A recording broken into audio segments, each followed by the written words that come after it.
ইচ্ছে করে স্রোতকে কষ্ট দিয়েই এবার স্রোতের উপরে চাপ সৃষ্টি করে স্রোতের মুখ থেকে আসল কথা বার করানোর ব্যবস্থা করলো সার্থক। হ্যাঁ বন্ধুরা, ভিডিওতে লাইক দিয়ে দেখতে থাকুন। সার্থক বলতে থাকে যে স্রোতস্বিনী, তোমার যথেষ্ট পরিমাণে জেদ না, তাই আমিও দেখি যে কতদিন পর্যন্ত তুমি তোমার জেদে অবশিষ্ট থাকতে পারো, কারণ আমি খুব ভালো করে জানি যে একের পর এক তোমাকে যন্ত্রণা কষ্টের মধ্যে আমি যখন ঠেলে দেবো না, তখন তুমি এই কষ্ট থেকে বের হওয়ার একটা মাত্র পথই বেছে নেবে, সেটা হলো গিয়ে আমার কাছে নিজের ভালোবাসার কথাটা বলা।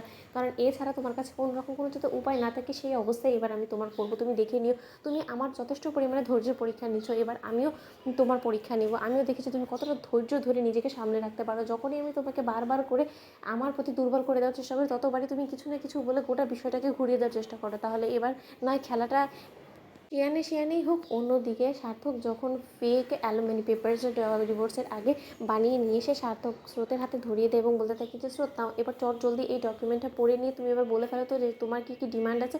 তোমার যদি এখানে কিছু এক্সটেনশনও করাতে হয়, তাহলে তুমি আমাকে বলে দিও, সেটা বরঞ্চ আমি এক্সটেন্ড করে নিতে পারবো। ঠিক সেই মুহূর্তে স্রোত বলতে থাকে যে স্যার ডকুমেন্টে কী লেখা আছে বলুন তো। তখন সার্থক বলতে থাকে যে নিজে তো শিক্ষিত মানুষ, তাই না, তাহলে নিজে বরঞ্চ পড়ে নাও না।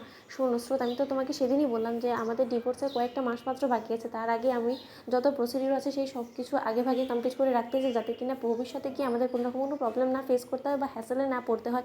কারণ ডিভোর্সের ক্ষেত্রে তোমার যদি এটা জন্য দৌড়োদৌড়ি করতে করতে অনেকটা সময় অপেক্ষা করতে হয়, তাহলে নিশ্চয়ই সেই অপেক্ষার সময়টুকু তোমার সেই বয়ফ্রেন্ড দিবে না তোমাকে, তাই না স্রোত। ঠিক সেই মুহূর্তে স্রোত বলতে থাকে যে বাবা, আপনি আমার বয়ফ্রেন্ডকে নিয়ে যথেষ্ট পরিমাণ ইদানিং ভাবছেন দেখি সার্থক স্যার। তখন সার্থক বলতে থাকে যে ভাবতে তো হবেই, কারণ আর যাই হোক না কেন তোমার বয়ফ্রেন্ডের উপরে তখন তোমার গোটা ফিউচারটা নির্ভর করছে, তাই না।